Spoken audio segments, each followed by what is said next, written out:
Good evening, my name is Natalie Stevens and I will be the moderator of this meeting tonight. I teach 4th grade here at Williams Avenue and I love this community. I cannot express the amount of gratitude I feel for all of you for attending this meeting tonight.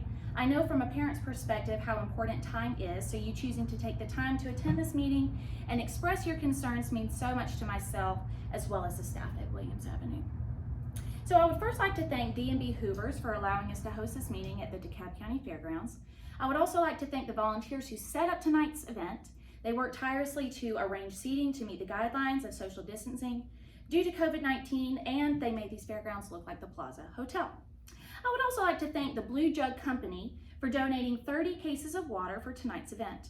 And I would also like to thank you, the parents, for being constantly involved in your child's education, whether that be connected via dojo, attending PTA meetings, or simply packing your child's lunch every day. You all are the true MVPs.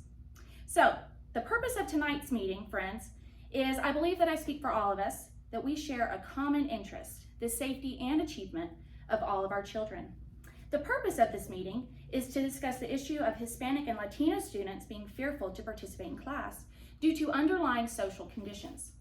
Students could be beginning to feel uneasy about their community due to the recent political climate and rhetoric shared by the 2020 election period.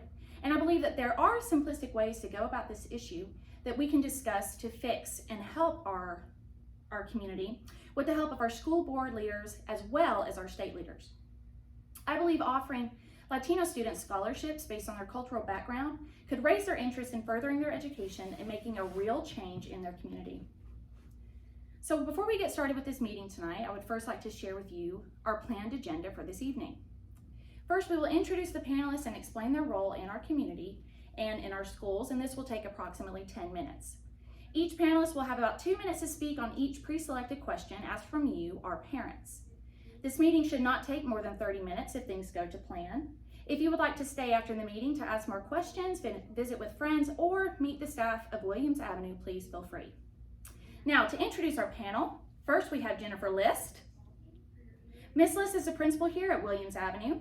As an educator, she has 12 years of teaching experience in public education.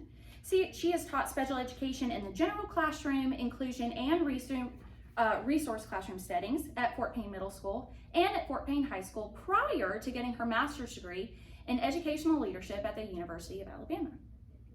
Next, we have Gloria Aguilar. She is a parent of a student here at Williams Avenue. She attends every PTA meeting, volunteers snacks for classes, and donates supplies for her children's classrooms.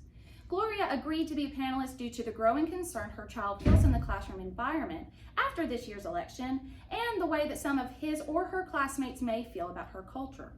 This could potentially be a reason that her child is hesitant to participate in classroom activities.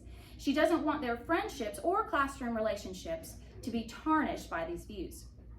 Last, we did have Lilia Bess, who unfortunately could not attend tonight's event because Lilia's first grandchild was born today. Congratulations to Lilia. Lilia was born in South America and moved to the United States later on, where she would begin her degree in special education. Lilia was a special education teacher for many years.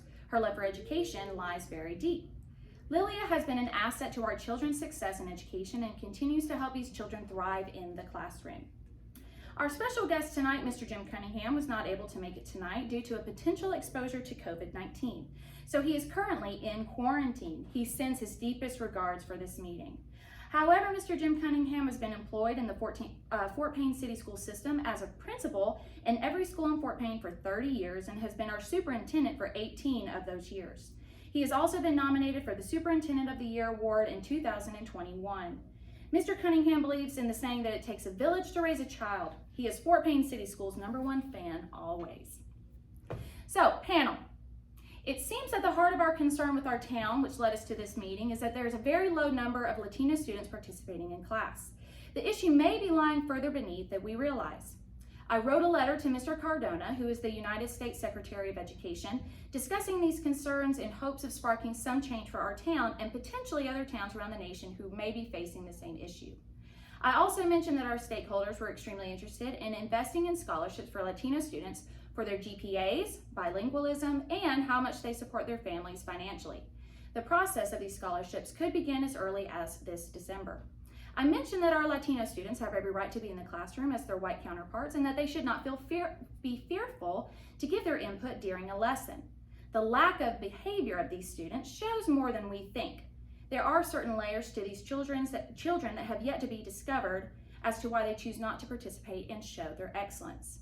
As you three know, and myself, quiet students are the students that are in need of more help, whether that is academically, emotionally. Students around the age of 3rd and 4th grade find it very challenging to hold back their thoughts unless there is an underlying issue at hand. The issue may stem from a previously catastrophic event of the amount of deportations that our Hispanic and Latino brothers and sisters have endured over the last couple of years, or it could be some form of angst that we may not be aware of yet. However, I think that we can all agree that when some of their classmates are extremely open about maybe liking someone who has these bold statements about Hispanics being criminals, then they may feel like it's hard to feel safe around their friends knowing that they may think this way about them subconsciously. I believe that the reason this issue is that students are just flat out afraid. They're afraid to voice their opinions, to be noticed and judged, afraid to be exposed to their classmates for being a speculated minority over the last couple of years, and afraid that their families possibly being deported or they or their parents ruffling feathers could be a result in a deportation when they're really just trying to better their family's education and lifestyles. So now, panel, the audience has asked a couple of questions directed to you individually to answer to your best ability. 3 questions are not directed to either of you, but you may choose to answer them if you feel fit. So the first question is for Ms. List. Ms. List, what opportunities are there for the town to learn more about how to get involved with their child's education? Well, first of all, I mean, there's the traditional avenues. There's, PTA meetings, and I mean, it is a good question because this is one of these things that sometimes we make assumptions as educators that people in the community know how to interact with the schools. And there is the traditional thing. There's the PTA stuff, there's the teacher helper flyers, and those are both in Spanish and English, and there's ways of not just being involved in the child's education, but actual genuine tips and strategies about how to, basically teaching tools, for the parents to use that can guide them along. I will say that this past year has been a challenge because our parents are usually more active in the schools than they have been this year. I mean, they're not allowed. They maybe are allowed for a meeting, like an IEP meeting or something like that, but they're not, we don't have people like, for instance, we've had doctors come in and help teachers with dissection, or we've had geologists from Little River Canyon and the Canyon Center come in and do, lessons with the children. That is actually a way to get parents actively involved. We haven't had the meetings, we haven't had that kind of stuff. They're pretty limited to the office. So, for instance, I do know that this coming summer there is, more of an outreach for summer programs with kids, and I think that'll increase over time too. But it does have to be a genuine effort and a restructuring post-COVID to reach out to the community more. Great answer. Thank you so much. The next question is for Ms. Aguilar. Ms. Aguilar, how do you help your child cope with anxiety of feeling like maybe that they are a part of the classroom? With my children, I build them up being superheroes with superpowers. For us, we can speak 2 different languages, and in most parts help people in our community with translations, whether it be from Spanish to English or English to Spanish. So my children know that they are always capable of helping others.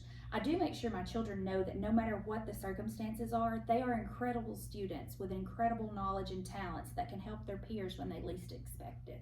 Oh, thank you so much. So now this next question is for any of the panel to answer. The question is, do the teachers allow Mexican students to speak other languages during the class? And I think that I speak for all of us. I will have to address and respectfully correct this question in hopes of just providing some clarification to the person asking this question. You wouldn't necessarily classify minority peoples as being Mexican because this would suggest that they are from Mexico, which is incorrect. You could refer to them as being Hispanic or Latino because they could be from any country in Latin America. So, would anyone like to answer that question? Yes, students are able to speak in their preferred language when we are doing a reading activity in English. Of course, we would expect English translation, but however, the students are able to communicate socially in the language of their choice. We also highly encourage students who are bilingual or who have a different home language to bring part of that culture to the classroom every day. Wonderful. There's also been some efforts over the years, and I was a part of this about a decade ago, where we tried to encourage that, the bilingual, status of our students by buying and purchasing. Like, if you're going to read, you have the option to read the book either in English or Spanish if it's something that has to do with comprehension, just so they keep on having academic skills in their home language. Right. So that's helped over the years. Oh, as well. awesome. Mm-hmm. The next question is, what are some helpful ways for my child to learn Spanish so that they can translate in their community? Some ways you can teach your child Spanish is to make friends with another student who also speaks Spanish. If you only speak English within the home, the same is true as well. Then the Spanish-speaking student can show their new friend items on their desk, items in their backpack, favorite characters, talk about things they like to do at home, and use both the English and Spanish terminology. For example, for pencil, lápiz. And children can pick up on the vocabulary that way, as well as just conversational Spanish skills. Awesome. Thank you so much. All right, and the last question is, how will these potential scholarships help the families of the students who receive them? Hopefully, they'll offer deserving students the opportunity and confidence they need to further their education and not feel like they're deserting their families. I have found this particularly with a lot of very high achieving. Sometimes it's a cultural leap to go to college even, and it's something that's another thing that the schools can do to communicate and make these families feel comfortable in the situation. And so this is clearly the scholarships themselves are another avenue to bridge building in that way. And I think beyond scholarships too, it's making them aware beyond what the scholarships that we can provide within the school and community, is making them aware that there are multitudes of colleges that are there for them and that have that. And so that's something that we could probably do a better job of making them aware, and have a knowledge base of ourselves of what's available for these students. Right, and I think that having those scholarships available, if they know that something is there, it makes it easier for them to take that leap. Then I think that would definitely help in their family lives. Okay, well, thank you so much. Those were all wonderful questions. I feel like this meeting has answered a lot of questions, and we are more prepared as a community to support one another in our efforts to better our children's education and emotional stability to feel safe in the classroom. Webster's dictionary defines community as a group of people living in the same place or having a particular characteristic in common. I believe our town's common characteristic is diversity. We are all different in the ways of the color of our skin, our political views, our heights, our weights, and our languages. I would like to end this meeting in the great words of Jerry Blackwell, the assistant prosecutor during the trial of Derek Chauvin, who said these words when talking about the bystanders who saw another human being struggling and wanted to do something. They were a bouquet of humanity, which was that we are all, and which makes us all beautiful. Thank you so much for coming tonight. Be safe and take care. If you would like any more water bottles before you go home, you may stay until nightfall. I don't think we close up the gates here at the fairgrounds. So thank you again for coming. Bye.